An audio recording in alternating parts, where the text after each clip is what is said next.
कुछ सोचने के लिए होता है, बहुत कुछ समझने के लिए होता है, बहुत सी फिक्रें होती है दिमाग में जो कि चल रही होती हैं।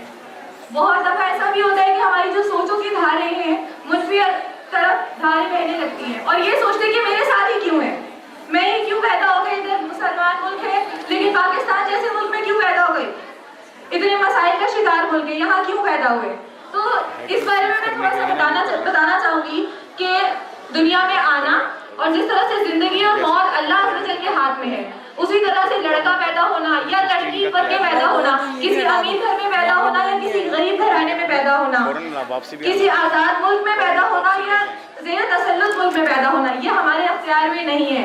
ये किसके अख्तियार में है? ये अल्लाह अज़्ज़ वजल के अख्तियार में है।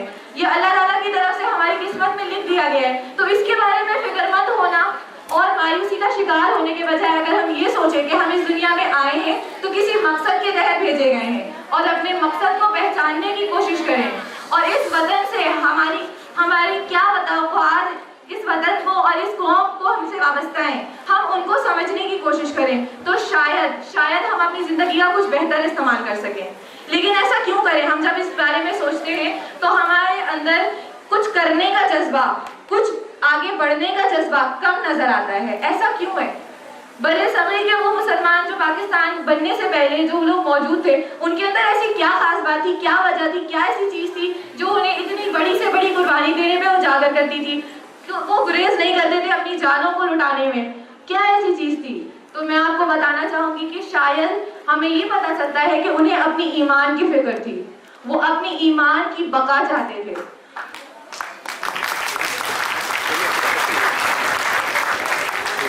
वो अपनी ईमान की बका के लिए एक तहफ़्फ़ुज़ मकाम चाहते थे, एक महफूज जगह चाहते थे।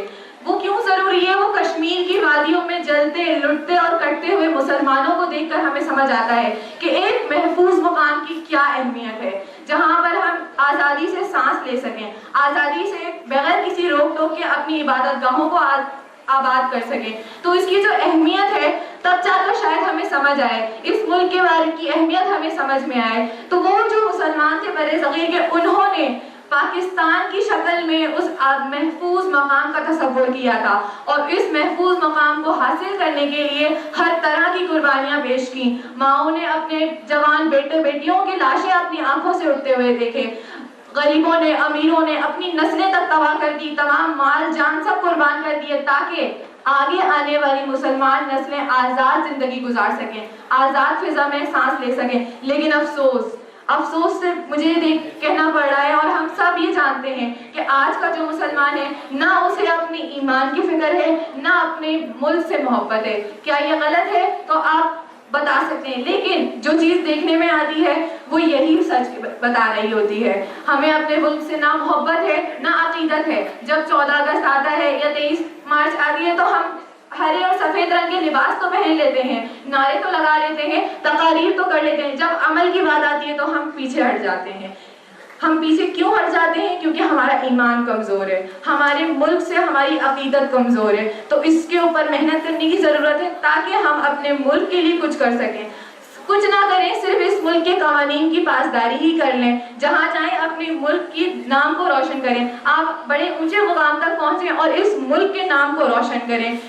अपने मुल्क से आप अकीदत का इजहार करें। ये कोई बहुत मुश्किल काम नहीं, बस इसके लिए क्या होगा, खुलूस चाहिए कि आप अपनी मोहब्बत इस मुल्क से वाबस्ता रखें। आज क्या होता है कि कोई पाकिस्तानी कहीं बाहर मुल्क जाता है तो वो शर्म महसूस करता है ये बताने में कि वो पाकिस्तानी है, अपनी पहचान को छुपाता है। ऐसा क्यों है? जो आबा व अजदाद ने इतनी कुर्बानियां दी सिर्फ अपनी ईमान को, अपनी पहचान को बनाने और बचाने के लिए, आज हम गैर मुसलमानों की इतनी अंधी तकलीफ के पीछे लगे हुए हैं और इतनी ज्यादा अंधी तकलीफ के पीछे कोशा है कि हम उन्हीं की तरह से जिंदगी को अपनाते आ रहे हैं, उन्हीं के तरीके से हम चलना पसंद करते हैं, उन्हीं के लिबास को, उन्हीं के सकाफत को अपनाने की कोशिश में अपनी पहचान तक भुलाए जा रहे हैं। तो खुदारा खौफ करें, गफलत की चादर को उतार दें और आंखें खोलें। ये ना सोचें कि मेरे एक के करने से क्या होगा, इतनी मुश्किल है, मेरे एक के करने से क्या होगा। हर एक बंदा बहुत ज्यादा अहमियत का हामिल है, क्योंकि अफराद के हाथों में है अक़वाम की तकदीर, हर फर्द है मिल्लत के मुकद्दर का सितारा।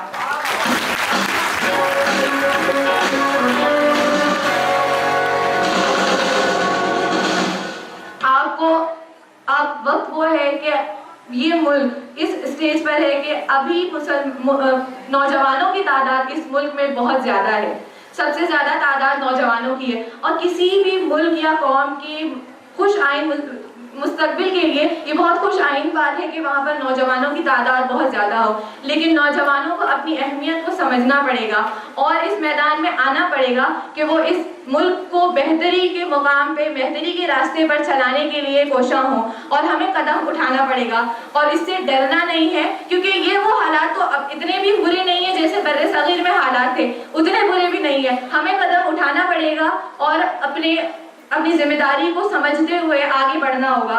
डरने की जरूरत बिल्कुल नहीं है, क्योंकि गिरते हैं शहसवार ही मैदान जंग में, गिरते हैं शहसवार ही मैदान जंग में, वो तिफल क्या गिरे जो घुटनों के बल चले।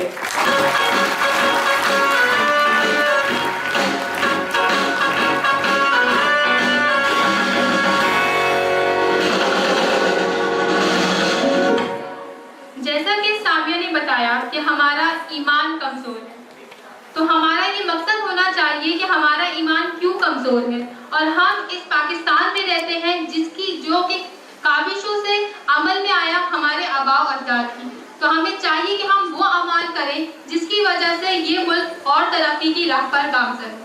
अब मैं शोबा तालीम की तालबा हुमा को नगमा सराय की दावत देती हूँ।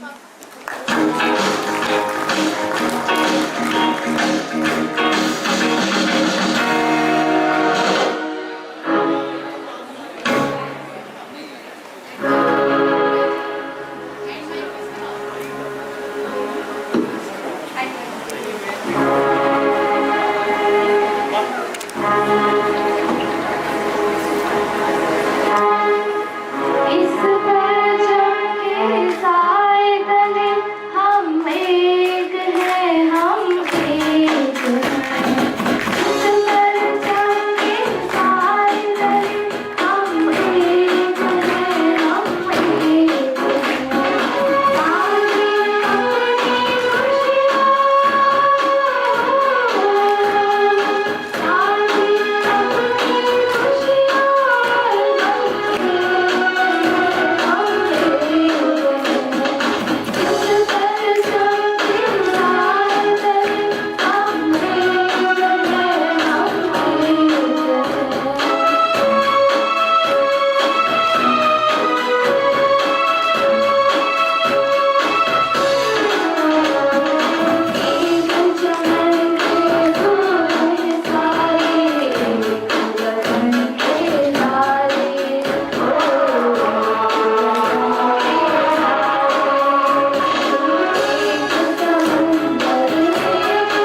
साथ।